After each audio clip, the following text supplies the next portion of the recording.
49 रुग्ण आहेत. नवीन एक लंडनहून आलेली महिला आहे. तर त्यांना साधारणपणे एक लंडन आणि एक दुबई असे आलेले इम्पोर्ट, मी म्हणेल ते इम्पोर्ट पेशंट असं म्हणूया आपण, किंवा इम्पोर्ट रुग्ण म्हणूया. हे दोघंही यांना दोघांनाही ट्रॅव्हल हिस्ट्री आहे आणि या दृष्टिकोनातून 47चा आकडा आता 49 या निमित्ताने झालेला आहे. तर मला असं वाटतं की ह्या सगळ्यांच्या पेशंट्सची बेसिकली परिस्थिती किंवा त्यांची तब्येत ठीक आहे. आमचा मुख्य भर आता यावरच राहील की या आजाराच्या संदर्भात किंवा हा जो डिझीज आहे या डिझीजला आयसोलेशन हा सगळ्यात महत्त्वाचा विषय किंवा सोशल डिस्टन्सिंग हा सगळ्यात महत्त्वाचा विषय. आणि त्यामुळे सोशल डिस्टन्सिंगचा आपल्याला इफेक्टिव्ह स्टेप्स घेण्याच्या दृष्टिकोनातून काल आपल्याला सर्वांनाच माहिती आहे की 2-3 महत्त्वाचे नवीन निर्णय रात्री झाले, जे काल आम्ही सांगितले सुद्धा, ज्यामध्ये ST महामंडळाच्या बसेसमध्ये आता 50च्या ऐवजी जे एक बसमध्ये फक्त 25च भरले जातील आणि त्यांची पण बसण्याची व्यवस्था अशी लांब लांब राहू शकेल. त्याचबरोबर सरकारी सर्व कर्मचारी, सर्व कार्यालय हे त्या विभागाचे जे प्रमुख असतात, त्या विभागाचे प्रमुख, कार्यालयाचे प्रमुख, त्या कार्यालयाचे प्रमुख आणि विभागाच्या प्रमुखांनी ठरवायचं आणि मंत्रालयामध्ये सचिवांनी ठरवायचं की आपल्या विभागामध्ये, कार्यालयामध्ये 50% रोटेशनने कशा पद्धतीनं कुणाला उपस्थित ठेवायचं, नंतर कुणाला ॲब्सेंट ठेवायचं, या सगळ्या संदर्भातला निर्णय त्या अधिकाऱ्यांनी घ्यायचा आहे. परंतु मंत्रालयामधली आणि शासकीय कर्मचारी आणि अधिकाऱ्यांची गर्दी संबंध राज्यामध्येच गव्हर्नमेंट कार्यालयात होऊ नये या दृष्टिकोनातून अगोदर नुसतं प्रायव्हेट सेक्टरला सांगितलेलं नाही, तर गव्हर्नमेंट सेक्टरनी सुद्धा स्वतःमध्ये ताबडतोबीनं योग्य ते निर्णय घेण्यात आलेले आहेत. आणि त्यामुळं उद्देश एकच आहे की प्रत्येकाने आपल्या आयसोलेटेड राहावं, म्हणजेच आपल्या घरी सुरक्षित राहावं, जास्त गर्दीच्या ठिकाणी जाऊ नये, गर्दी पण करू नये. आणि म्हणूनच आपले हे 10 दिवस अत्यंत महत्त्वाचे दिवस आहेत. त्या दृष्टिकोनातून आज आपण फेज 2 मध्ये आहोत आणि कुठल्याही परिस्थितीत फेज 3 मध्ये जाऊ नये या दृष्टिकोनातूनच हे उपाययोजना केल्या जात आहेत. आत्ताच माननीय मुख्यमंत्र्यांनी सुद्धा जसं सांगितलं की चिंता जी वाटते ती जी मुंबईची लाईफलाईन आहे, लोकल ट्रेन आहे, ती फार गर्दी असते आणि त्या ठिकाणी काही संसर्ग होण्याचा धोका यामध्ये जास्त असतो. आणि त्यामुळे यामध्ये खूप मोठी नेहमीच अपील करण्यात आलेली आहे मुंबईच्या जनतेला सुद्धा की खूप मोठ्या पद्धतीनं ट्रेन्समध्ये गर्दी करू नये. आम्ही ट्रेनच्या अधिकाऱ्यांना सुद्धा बोलावून घेऊन सांगितलं की तिथे काही रेग्युलेट करता येईल का, किमान उभे पॅसेंजर्स तरी नको, असं काही करता येऊ शकेल का, तर त्या अनुषंगाने काही पावलं टाकावेत. ट्रेन बंद करणं हा शेवटचा रिसॉर्ट असणार आहे, शेवटचा निर्णय असणार आहे. पण शेवटी त्याच्या अगोदर आपल्याला काही पावलं टाकून आपल्या लाईफलाईनला काही कमी गर्दी करता येऊ शकेल का, याचा प्रयत्न या ठिकाणी केला जातोय. माननीय मुख्यमंत्री महोदयांचा सुद्धा याच अनुषंगाचा प्रयत्न आहे. सातत्याने ते सुद्धा विनंती करतायत मुंबईच्या जनतेला की जरा घराच्या बाहेर कमी पडावं आणि पब्लिक ट्रान्सपोर्टवरचा ताण कमी करण्याच्यासाठी सुद्धा सातत्याने ह्या दृष्टिकोनातूनचे प्रयत्न सुरू आहेत. तर मला असं वाटतं की जे काही एक्सपर्ट टीम असेल किंवा केंद्राच्या ज्या त्या ठिकाणी ॲडवायझरीज आहेत, आणि आत्ताच मी माननीय मंत्री हर्षवर्धनजींना सुद्धा बोललो आहे आणि त्यांच्याकडून सुद्धा काही इनपुट्स घेतलेले आहेत. तर या सगळ्याच गोष्टी माननीय मुख्यमंत्र्यांशी सुद्धा मी जाऊन चर्चा करतोय आता. तर मला असं वाटतं की 2-3 विषय आहेत की काही ठिकाणी असं होतं की एअरपोर्टवर आज 12 देशांमध्ये पूर्णपणे तिथले फ्लाईट्स बॅन केलेले आहेत आपल्या देशामध्ये एंट्री करण्यासाठीच. परंतु लोक काय करतायत की हे 12 देश सोडून त्या 12 बाधित देशातून जरी आपल्याकडे यायचं असेल तर तो तिथला व्यक्ती, समजा स्पेनचा व्यक्ती किंवा जर्मनीचा व्यक्ती किंवा फ्रान्सचा व्यक्ती जर आपल्या देशात यायचा असेल तर तो वाया नेदरलँड येतो. तो वाया नेदरलँड आला तर नेदरलँडच्या व्यक्तीला आपण इथे केंद्र शासनाचे जे काही डायरेक्टिव्ज आहेत की ज्याच्यामध्ये या 12 देशाच्या व्यतिरिक्त आपण या ठिकाणी त्यांची फक्त तपासणी करतो आणि सोडून देतो, त्यांना कंपल्सरी क्वारंटाईन करत नाहीत. आणि म्हणून अशी काही युक्ती काही लोक करू पाहतायत आणि ज्याच्यामुळे सुद्धा काही नुकसान आपलं होऊ शकतं, या दृष्टिकोनातून सुद्धा मी एअरपोर्ट अथॉरिटीजला आता मी हर्षवर्धन जींशी सुद्धा बोललो. ते सुद्धा म्हणाले की मी सिव्हिल एव्हिएशनला नक्की कळवतो. त्यांना सुद्धा हा मुद्दा अत्यंत स्पष्ट पटलेला आहे. मी सुद्धा एअरपोर्टवर जाऊन आज त्या ठिकाणी या सगळ्या गोष्टींची पाहणी करणारे, त्या ठिकाणी या सगळ्या सूचना देणारे की मागच्या 15 दिवसात किंवा महिन्याभराचा त्याची ट्रॅव्हल हिस्ट्री ही घेतली पाहिजे आणि जर तो बाधित देशातून असेल तर त्याला कंपल्सरी क्वारंटाईन केलंच पाहिजे. अशा पद्धतीचा दंडक सुद्धा आम्ही त्या ठिकाणी लावणार आहोत. शेवटी जो स्रोत आहे, आजही आपण जर अभ्यास केला आपल्याकडे आता 49 एकूण झालेले आहेत. पण यामध्ये जर आपण बघितलं तर आपल्याला जो इम्पोर्ट झालेला पेशंट आहे त्यांनी दुसऱ्यांना बाधा निर्माण केली किंवा दुसऱ्यांना इन्फेक्शन केलं, दुसऱ्यांना संसर्ग केला, असे जर एकूण पेशंट जर तुम्ही विचारले तर जास्तीत जास्त 10 आहेत. परंतु एकंदर 50 पैकी 40 पेशंट हे इम्पोर्ट होऊनच आलेले आहेत. त्यामुळे आणखीन ज्याला म्हणू आपण की संसर्गाचा जो विषय असतो, इन्फेक्शन होण्याचा जो विषय असतो, त्याचं प्रमाण आपल्या महाराष्ट्रात कमी आहे. परंतु एकंदर संख्या देशामध्ये सर्वात जास्त झालेली आहे आणि म्हणून इम्पोर्टची संख्या थांबलीच पाहिजे. आणि त्यासाठी आम्ही एअरपोर्टला सुद्धा ताबडतोबीनं जाऊन तिथे सुद्धा ज्या काही उपाययोजना आहेत किंवा काही ढिलाई जर होत असेल तर ती ढिलाई सुद्धा अजिबात होता कामा नये. या सगळ्या गोष्टींची खबरदारी घेणं महाराष्ट्राच्या दृष्टिकोनातून अत्यंत आवश्यक आहे. काल पुण्यामध्ये सुद्धा मी होतो. पुण्यामध्ये सुद्धा कमिशनरनी फार स्पष्ट अशा पद्धतीचे निर्देश त्या ठिकाणी तपासणी अधिकाऱ्यांना दिलेले आहेत. ते सगळे तपासणी केल्या जात आहेत. त्यामुळे नागपूर, पुणे आणि मुंबई या तिन्ही इंटरनॅशनल एअरपोर्टला या संदर्भातली सुद्धा आपण कडक उपाययोजना करू. माननीय मुख्यमंत्री महोदयांशी जे हर्षवर्धनजींनी माझ्याशी चर्चा केलेली ते आम्ही अनेक विषय त्यांच्याशी आम्ही बोलू आणि त्या संदर्भात सुद्धा मुंबईच्या बाबतीतले सुद्धा योग्य ते निर्णय वेळेवर घेतले जातील आणि ते कळवले जाईल. शेवटी जनहित महत्त्वाचं आहे, जनतेचं आरोग्य महत्त्वाचं आहे आणि त्या दृष्टिकोनातून आम्ही अत्यंत फोकस्ड आहोत आणि त्याला आम्ही कुठेही तडजोड करू इच्छित नाही. काल आपण पहिल्यांदा बघितलं रत्नागिरीला एक रुग्ण आढळलेला आहे. हे नेमके आता कोणत्या देशातून आले थोडं सांगू शकाल का? पहिला जो आता 47 पर्यंतची हिस्ट्री दिली होती मी. 48चा जो रुग्ण आहे, 40 मला इथे व्यास आहे 48चा जो रुग्ण आहे तो 22 वर्षाची महिला आहे, मुंबई ची आहे आणि लंडन ट्रॅव्हल हिस्ट्री आहे. आणि 49वा जो रुग्ण आहे तो 51 वर्षाचा पुरुष आहे, तो अहमदनगरचा आहे आणि त्याची ट्रॅव्हल हिस्ट्री दुबईची आहे. त्यामुळं असे 49 झालेले आहेत. त्यामध्ये 2 पेशंट्स मुंबईला व्हेंटिलेटरवर आहेत. बाकीचे सर्व पेशंट्सची परिस्थिती ठीक आहे. पेशंटची संख्या वाढली आहे. साधारण आपण जर बघितलं गेल्या 12 तासामध्ये 7 नवे रुग्ण सापडले आहेत. तर हा संसर्गाचा वेग वाढला काय म्हणता येईल? नाही, त्याच अनुषंगाने मी म्हणेल की संसर्ग नाही हे संसर्गाचे नाही आहेत, हे सगळे इम्पोर्ट आहेत. मी तुम्हाला पुन्हा सांगतो की संसर्ग होण्याचं प्रमाण 50 मध्ये 10 आहे, 40 हे इम्पोर्टच आहेत. आणि त्या दृष्टिकोनातून मला असं वाटतं की संसर्ग होऊ नये मोठ्या पद्धतीनं त्याची दक्षता घेण्याच्या दृष्टिकोनातूनची जे काही आत्तापर्यंतचे आपण मेजर्स म्हणजे काही उपाय सुचवलेले आहेत, राज्याच्या संपूर्ण प्रत्येक जिल्ह्याच्या प्रशासनाला ज्या काही सूचना देण्यात आलेल्या आहेत त्याचं इन्फोर्समेंट कसं चाललंय ते सुद्धा मी काल पुण्यात बघितलं. तर पुण्यामध्ये रस्त्यावर लोक नाही आहेत, गर्दी कमी आहे आणि व्यापारी लोकांनी सुद्धा स्वयंस्फूर्तीने दुकानं बंद केलेली आहेत. जे इसेन्शियल नाही आहेत, जे अनावश्यक आहेत त्या त्यांनी दुकानं बंद केलेली आहेत. काल कलेक्टर पुण्याने एक स्पेशल ऑर्डर काढलेली आहे की कंपल्सरीली IT सेक्टरमध्ये कोणीही कार्यालयात येता कामा नये. त्यामुळे त्याची सुद्धा अंमलबजावणी स्ट्रिक्टली होतीये.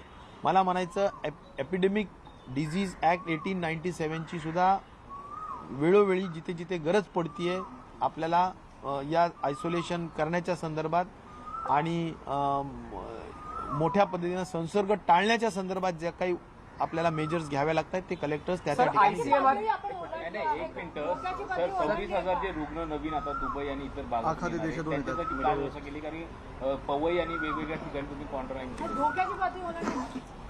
नाही इथे सर्व ठरलेल्या ज्या गोष्टी आहेत मी सांगतो की आपण केंद्र शासनाच्या ॲडवायझरीजवर काम करत असतो आणि म्हणून जे 12 देश आहेत, अगोदर फक्त 7 देश होते, त्यात 5 देशांची ॲडिशन झालेली आहे. आता एकूण 12 देशांना जवळजवळ बंदी घालण्यात आलेली आहे आपल्या देशामध्ये. आणि आमचा तर आता असा प्रयत्न आहे की त्या बाधित देशातून कुठल्याही मार्गाने जर आला तरी त्याला कंपल्सरी क्वारंटाईन केलं पाहिजे, अशी अपेक्षा त्या ठिकाणी आम्ही व्यक्त केलेली आहे. त्याची अंमल करण्याच्या संदर्भात सुद्धा माननीय मुख्यमंत्री महोदयांची चर्चा करून आपण करू. सर, आयसीएमआरने जसं रॅन्डम सॅम्पलिंग सुरू केलं, ज्यांना फ्लू आहे किंवा सर्दी खोकला आहे, तसा विचार महाराष्ट्र सरकार काही करतंय का? कारण आपल्याकडे रुग्णांची संख्या वाढत चालली आहे. ICMR आणि मला म्हणायचं नॅशनल इन्स्टिट्यूट ऑफ व्हायरोलॉजी म्हणजेच NIV या दोन्ही संस्थेच्या अनुषंगाने त्यांच्याशी समन्वय करून मी आत्ता या मिनिटाला एक 10 मिनिटापूर्वी तिथले जे ICMRचे जे डायरेक्टर आहेत, प्रमुख आहेत, देशाचे प्रमुख आहेत ICMRचे, की जे सर्व देशामध्ये लॅब्सला परवानगी देतात तपासणी करून, त्यांचं नाव आहे मिस्टर भार्गव. त्यांना आत्ताच बोललो आणि त्यांना आत्ताच विनंती केली की काल जे तुम्ही 3 लॅब्सला परवानगी दिली त्याबद्दल आभार, परंतु आणखीन आमचे 2-3 लॅब्स पाईपलाईनमध्ये आहेत, त्याला सुद्धा लवकर परवानगी द्या. त्यामध्ये आता हाफकिन लॅब ही 1 किंवा 2 दिवसामध्ये एक लॅब ताबडतोबीनं सुरू होईल आणि त्याच्या संदर्भात ते म्हणालेत की आम्ही ताबडतोबीनं ती आपली लॅब राहील, महाराष्ट्राची लॅब राहील, हाफकिनची स्वतःची लॅब राहील. परंतु ICMRची स्वतःची लॅब एक मोठी कॅपॅसिटीची ते बसवत आहेत. त्याच्यासाठीचं इक्विपमेंट खरेदीची त्यांची तयारी सध्या चालू आहे आणि ते खरेदी इक्विपमेंट झाल्यानंतर आपण इथली व्यवस्था इलेक्ट्रिकल सिव्हिल सगळं काम पूर्ण करून ठेवतोय. त्यांना जागा हाफकिनमध्ये दिलेली आहे, त्यामुळे हाफकिनमध्येच आणखीन 2 म्हणजे आणखीन एक लॅब त्या ठिकाणी सुरू होऊ शकणार आहे. म्हणून लॅबची संख्या आपण वाढवतोय. प्रायव्हेट लॅब्सला सुद्धा जर त्यांनी स्वतः खर्च करून, लोकांकडून खर्च न घेता जर ते स्वतः खर्च करून काही करू इच्छित असतील तर त्यांना परवानगी सुद्धा देण्यात येणार. प्रोफेसर हिंदी में जानना चाहेंगे कि अभी स्थिति क्या है? हिंदी में जानना चाहेंगे स्थिति क्या है? हिंदी में जानना चाहेंगे स्थिति क्या है? हिंदी में जानना चाहेंगे कि स्थिति क्या है? हिंदी में जानना चाहते हैं कि स्थिति क्या है? ठीक है, आज जो लेटेस्ट पोजीशन है वो 49 है.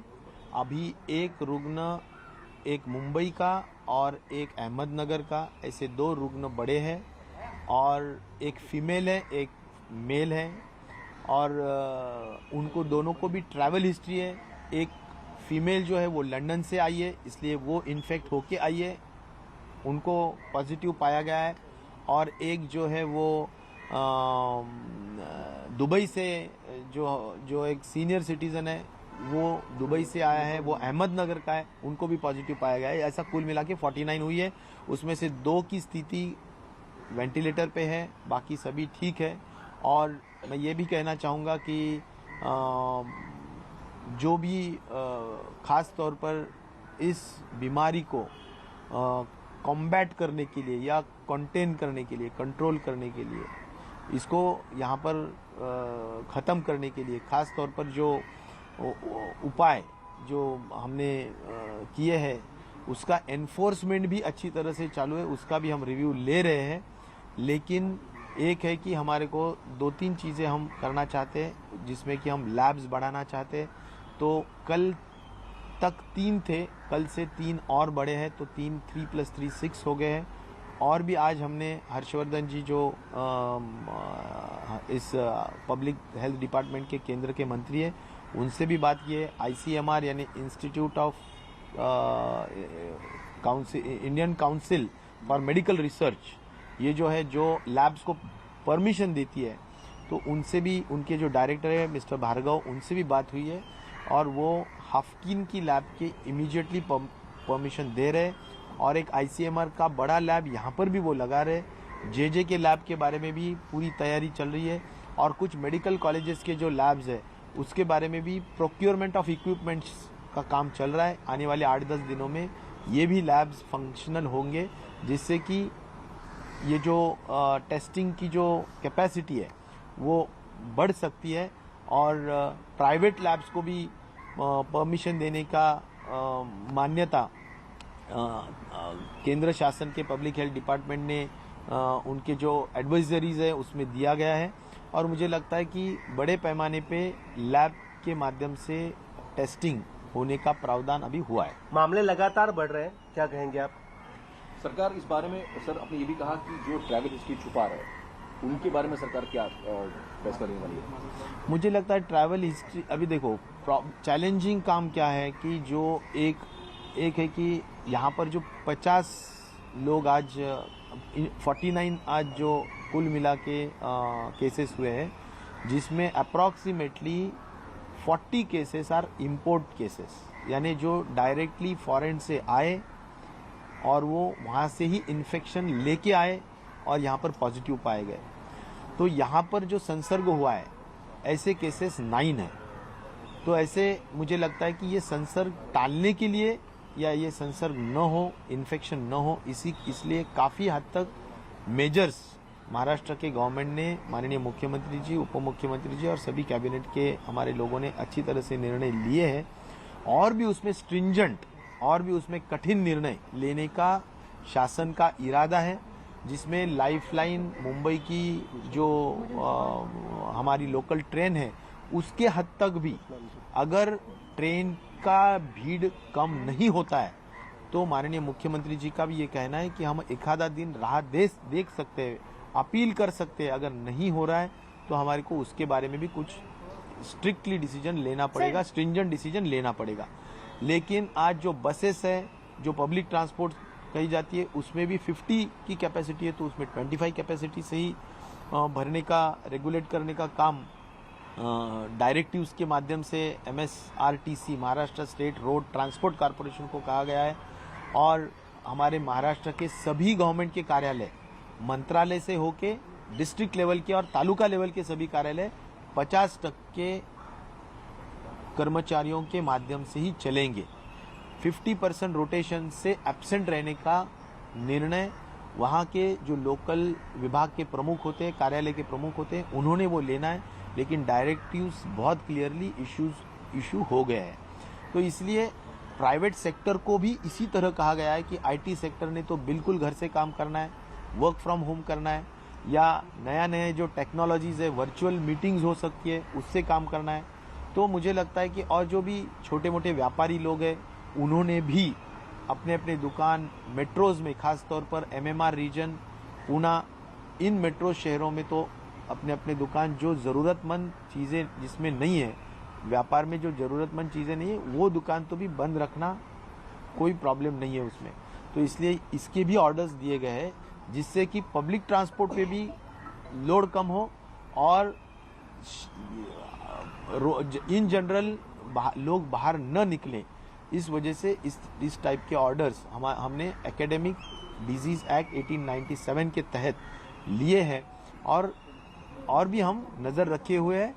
अगर जो भी चीज़ें करना ज़रूरी है, जो भी एक्शंस लेना ज़रूरी है, हम करने वाले हैं। सर, ऐसा देखा गया है कि दोनों दिन से, कल और आज, ऐसे लोग पकड़े गए हैं जो मुंबई इंटरनेशनल एयरपोर्ट से होम क्वारंटीन का थप्पा लगा के गुजरात की तरफ जा रहे हैं। तो आज भी हुआ है, कल भी हुआ है। तो ऐसे केसेस में क्या ये जरूरी नहीं बनता कि एयरपोर्ट पे उन लोगों की एड्रेसेस वगैरह नोट डाउन की जाए और कोई फैसिलिटी घर पहुँचाने का कुछ किया जाए? मुझे लगता है होम क्वारंटाइन ये थोड़ा एक ऐसा प्रॉब्लम हो रहा है कि हम उनकी सुविधा के लिए कुछ सोच रहे हैं कि भाई ठीक है, होम क्वारंटाइन किसको करते हैं हम? जो यंग लोग हैं, महिला हो या पुरुष हो, जो यंग लोग हैं और जिनको कोई सिम्टम्स नहीं है, ऐसे लोगों को हम होम क्वारंटाइन का सिक्का लगा के हम उनको घर जाने को बोलते हैं। लेकिन इसका मतलब यही होता है कि उन्होंने घर में स्ट्रिक्टली आइसोलेशन में रहना चाहिए। अगर वो वायलेट कर रहे हैं तो उन पे कार्रवाई होनी भी जरूरी है। उनको पकड़ के लाना पड़ेगा और उनको फिर एक बार जनता के आरोग्य के हित में फिक्स क्वारंटाइन करना पड़ेगा। और उनके जो भी कॉन्टैक्ट नंबर्स है, एड्रेसेस है, वो सब पहले ही लिया जाता है, क्योंकि वो सर्विलेंस में रहते हैं। ऐसा नहीं कि उनको वहाँ से घर छोड़ दिए कि उनका सभी कुछ रहता है, कॉन्टैक्ट नंबर रहते हैं, उनका एड्रेस रहता है, उनके ऊपर सर्विलेंस के लिए एक टीम लगाई रहती है। और मुझे लगता है बहुत स्ट्रिक्ट सर्विलेंस चल रहा है। मैं कल पूना में भी देखा, और यहाँ पर भी अगर कोई एक आधा दूसरे केस में कोई अगर लापरवाही हुई होंगी तो उसमें हम जरूर ध्यान देंगे। टोपे साहब, हम लोग थर्ड फेज में एंट्री करने जा रहे हैं, सरकार किस तरह से निपटेगी, क्या श्योर? तुम शुभ बोलो, हम थर्ड फेज में एंट्री नहीं करने जा रहे हैं। सर कर्नाटक क्या है सर, अगर होता है तो क्या होता है? करू नका अशी कर्नाटक गव्हर्नमेंटने ऑर्डर पास अगर पावसाळ्यात क्या तैयारियां होगी, देखो अगर तैयारियों पे जाके अगर तैयारी किस तरह से हो? देखो, हमारा प्रिपेयर्डनेस प्लान, मैंने कई बार बोला है कि हमारा प्रिपेयर्डनेस प्लान जिसमें हमने वेंटिलेटर्स हो, ट्रेन डॉक्टर्स हो, ट्रेन मेडिकल स्टाफ हो, ऑक्सीजन के सिलेंडर्स हो, फिर यानी गवर्नमेंट के, कारपोरेशंस के और मेडिकल कॉलेजेस के जितने भी अस्पताल है वहाँ पर आइसोलेशन बेड्स लगाए रखे हैं, वहाँ पर पूरी व्यवस्था की है। कंटेनमेंट प्लान हर डिस्ट्रिक्ट का बना है, डिस्ट्रिक्ट कलेक्टर्स को उसका इंचार्ज किया गया है। मुंबई में भी करीबन 600-700 वेंटिलेटर्स आइसोलेट करके रखे हैं कि अगर कोई भी इवेंचुअलिटी में या इमरजेंसी में वो लगते हैं तो ले सकते हैं।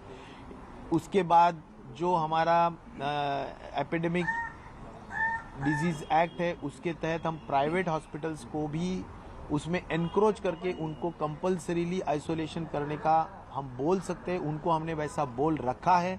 कई हॉस्पिटल्स आगे आके भी वो वॉलंटरीली बोल रहे हैं कि हमने इतने बेड्स आइसोलेशन में खास तौर पर कोरोना वायरस डिजीज़ के पेशेंट्स के लिए रखे हैं। ऐसा प्राइवेट का भी उसमें सहयोग और सहभाग है और गवर्नमेंट का भी पूरी तैयारी इसमें है। लेकिन मैं बहुत ऑप्टिमिस्टिक हूँ, बहुत पॉजिटिवली सोच रहा हूँ कि ये नौबत हमारे राज्य पे न आए, हम फेज़ 3 में न जाए, फेज़ 2 के हद तक बिल्कुल हम उसको यहीं पर कंटेन करें, ऐसा ही हमारा। सर बहुत सारे ऑफिसेज और अभी भी शुरू है, सरकारी कर्मचारी गल्फ कंट्रीज में रहते हैं और करीबन 23 फ्लाइट ऐसी हैं जो मुंबई एयरपोर्ट पर आने वाली हैं। ऐसे लोगों के लिए क्या अलग से आप जो है 7 हिल्स में जिस तरीके की तैयारी की गई है उस तरीके से आइसोलेशन वार्ड्स तैयार करेंगे हॉस्पिटल्स में जो है? जो इन्फेक्शियस कंट्रीज है वहाँ के लोगों को बिल्कुल उसके बारे में बहुत सख्ती से कंटेनमेंट या क्वारंटाइन करने का काम हम जरूर करेंगे, उसमें कोई लापरवाही नहीं रहेगी। जो ऑफिसेस बहुत सारे रूल तोड़ रहे हैं, मुंबई पुण्याच्या बस सेवा बंद होतील असे मेसेजेस सर्वत्र फिरत आहेत, तर या संदर्भात अशी काही सरकारची पावलं आहेत का? आणि अनेक ठिकाणी पुण्यामध्ये देखील आपण बघतोय की अजूनही ऑफिसेस चालू आहेत, मग अशा ठिकाणी मला असं वाटतं की हे बघा, आता 2 दिवस झाले आपण वर्क फ्रॉम होम किंवा मुंबई महानगरपालिकेच्या आयुक्तांनी ऑर्डर्स दिल्या की 50% तुम्ही कर्मचाऱ्यांमध्ये काम करा। पुण्याच्या कलेक्टरने ऑर्डर्स दिलेल्या आहेत की आयटीच्या 100% ठिकाणी तुमचे एकही कर्मचारी आयटीच्या कार्यालयामध्ये जाता कामा नये, हे कळवलंय। आज त्यांनी इथपर्यंत सूचना दिलेल्या आहेत की जर आम्हाला आयटीच्या कार्यालयांमध्ये लोक दिसले तर आम्ही तिथे पोलीस पाठवून आम्ही त्या ठिकाणी तुम्हाला तुमच्यावर योग्य ती कारवाई करू। त्यामुळे हे काल ऑर्डर्स इश्यू झालेल्या आहेत, मी कालच रात्री उशिरा पुण्याहून आलेलो आहे। मला असं वाटतं की आपण त्यांना वेळ दिला पाहिजे प्रशासनाला, परंतु कुठल्याही परिस्थितीत स्ट्रिक्टली या बाबतीत जावं अशा सूचना माननीय मुख्यमंत्री, शासनाच्या आणि आमच्या सर्वांच्या तरुणांबद्दल बोलतात की त्यांची इम्युनिटी चांगली आहे म्हणून आपण एकीकडे तरुणांना क्वारंटाईन किंवा त्यांना नुसतं तपासून सोडून देतोय, पण त्यांच्यामुळे संसर्ग पण होऊ शकतो कारण लक्षणं पण दिसत नाहीयेत आणि अशा लोकांना क्वारंटाईन केलं तरी ते फिरत बसले। मला एक सांगायचं आहे, होम क्वारंटाईन विषयी जे तुम्ही सारखे चिंतित आहात, मी एवढंच सांगेल की आपण वारंवार मी सांगतोय की हे ॲडवायझरीज गव्हर्नमेंट ऑफ इंडियाच्या आहेत, त्यांच्या ॲडवायझरीजवरूनच आपण काम करतो आहोत। कुणाचं तरी एकाचंच आपल्याला त्या ठिकाणी स्ट्रिक्टली फॉलो करण्याची आवश्यकता असते। त्यामुळं होम क्वारंटाईन कुणाला करायचं, सी कॅटेगरीला करायचं, ए आणि बीला काय करायचं, या सगळ्याच गोष्टी त्या ठिकाणी ठरलेल्या आहेत। मला असं वाटतं की ज्या काही ॲडवायझरीज गव्हर्नमेंट ऑफ इंडियाच्या आहेत त्याच्या स्ट्रिक्ट अंमलबजावणीचं काम आम्ही या ठिकाणी करतो। मुंबई पुणे बस सेवा रद्द करण्यात येणार आहे काय असे मेसेजेस? नाही, मुंबई पुणे बस सेवा रद्द केली जाणार नाही, परंतु ती 50%च पॅसेंजर्स घेऊन जाईल अशा पद्धतीची व्यवस्था करण्यात येईल। ट्रान्समिशनचा धोका महाराष्ट्राला नाही, आरोग्यमंत्री म्हणून तुम्ही आता हे सांगू शकाल का? कम्युनिटी ट्रान्समिशनचा धोका सद्यस्थितीत महाराष्ट्रात नाही? मी कुठलाही भविष्यकार नाही, मी कुठलाही आज अनुमान लावू शकत नाही, परंतु माझ्या हातात जे काही केंद्र शासनाचे आणि वर्ल्ड हेल्थ ऑर्गनायझेशनच्या डायरेक्टिव्ज येत आहेत त्या अनुषंगाने राज्य शासन जे निर्णय घेत आहेत त्याची स्ट्रिक्ट अंमलबजावणी कशी होईल, त्यासाठीचा प्रिपेअर्डनेस प्लॅन आपण पुढच्या इव्हेंच्युअलिटीच्यासाठी काही कसा करून घेता येईल, या सगळ्या गोष्टीच्या अनुषंगाने आम्ही प्रयत्न करत असतो. बाकी मला असं वाटतं की आपण जर 100% चांगलं काम केलं तर कुठल्याही परिस्थितीत आपण फेज 3 मध्ये जाणार नाहीत असा आत्मविश्वास मुंबईतल्या अनेक भागांमध्ये उद्धव साहेबांची आता जे मुख्यमंत्री अपेक्षा झाली त्याच्यामध्ये असं समजतं की लोक अजूनही ऐकायला तयार नाही आहेत, लोक तेवढा पाहिजे सपोर्ट देतील. आज पंतप्रधान नरेंद्र मोदी देशाला संबोधित करणार आहेत. ट्रेन बंद करण्याचा निर्णय कदाचित होऊ शकतो का? मला असं म्हणायचं की पंतप्रधान नरेंद्र मोदीजी आज जरूर संबोधित करणार आहेत आणि उद्या ते सर्व राज्यांच्या मुख्यमंत्री आणि सर्व राज्यांचे हेल्थ मिनिस्टर्स यांची स्वतः ते सुद्धा VC उद्या घेणार आहेत. मला वाटतं उद्या त्यांचा वेळ दुपारी 4 वाजता काहीतरी ठरलेला आहे आणि त्या दृष्टिकोनातून मला असं सांगायचं आहे की ते त्यांची काय सूचना देतात ती तर नक्कीच स्वागतार्ह राहील. त्या बाबतीतल्या योग्य ते अंमल करण्याच्या संदर्भात राज्य शासनाची तयारी राहील. परंतु आपल्याला आज जे काही या ठिकाणी जो अभ्यास झालेला आहे, जी इन्फॉर्मेशन आपण गोळा केलेली आहे आणि जे आपण सातत्याने माननीय मुख्यमंत्री पण म्हणतात की आम्ही लक्ष ठेवून आहोत आणि कुठल्याही परिस्थितीत जर लोकांना सातत्याने अपील करून सुद्धा, विनंती करून सुद्धा, हात जोडून विनंती करून सुद्धा जर का रेल्वेमधली गर्दी कमीच होणार नसेल तर आपल्याला नाविलाजास्तव रेल्वे बंद करण्याचा सुद्धा निर्णय घ्यावा लागेल. नाविलाजास्तव असं माननीय मुख्यमंत्री वारंवार सांगतायत. त्याबाबतची चर्चा आम्ही सातत्याने त्यांच्याशी करतो. सर, टोपे सर, मुंबईतल्या सार्वजनिक ठिकाणी गेट ऑफ इंडिया असेल या ठिकाणी मोठ्या प्रमाणात गर्दी होताना पाहायला मिळते. मला म्हणायचं की ज्या ठिकाणी गेटवे असेल किंवा तुमची मरीन ड्राईव्हचा आपला सगळा पूर्ण समुद्र किनारा असेल किंवा आपली तुमचं जे चौपाटी असेल, या ठिकाणी लोकांनी गर्दी करू नये. त्याचं कारण असं आहे की काही जरी झालं तरी आज आपण घरी राहा म्हणतो, याचा अर्थ आपण एखाद्या सार्वजनिक ठिकाणी येऊन गर्दी करून त्या ठिकाणी इन्फेक्शनचे चान्सेस वाढवू नयेत आणि म्हणून स्ट्रिक्टली आपण सेल्फ डिसिप्लिन राहा अशी माझी अतिशय नम्र विनंती या निमित्ताने आम्ही करू इच्छितो. अन्यथा पोलीस डिपार्टमेंट 144 म्हणजे जमावबंदीचा आदेश त्या ठिकाणी देऊ शकते आणि मग त्या अनुषंगाने कारवाई केली जाऊ शकते. त्यामुळं सेफ राहा, सतर्क राहा, जागरूक राहा आणि घरी आयसोलेटेड राहा एवढीच माझी मुंबईच्या जनतेला आणि महाराष्ट्राच्या जनतेला आज भी थँक्यू. एक लास्ट सवाल है, टोपे साहब आज बहुत सारे लोग ऑफिस से पूछ लो जल्दी. खास नहीं रहा. क्वारंटाइन जिन जिन के लोगों को लगा है, क्या लोकल प्रशासन को उसका इंटीमेशन किया जा रहा है क्या कि आपके पुलिस स्टेशन में आपके माध्यम से सभी लोगों को बोला जा रहा है, आपके माध्यम से सभी महाराष्ट्र की जनता को बोला जा रहा है कि ये क्वारंटाइंड है, यहाँ पर सफा लगा.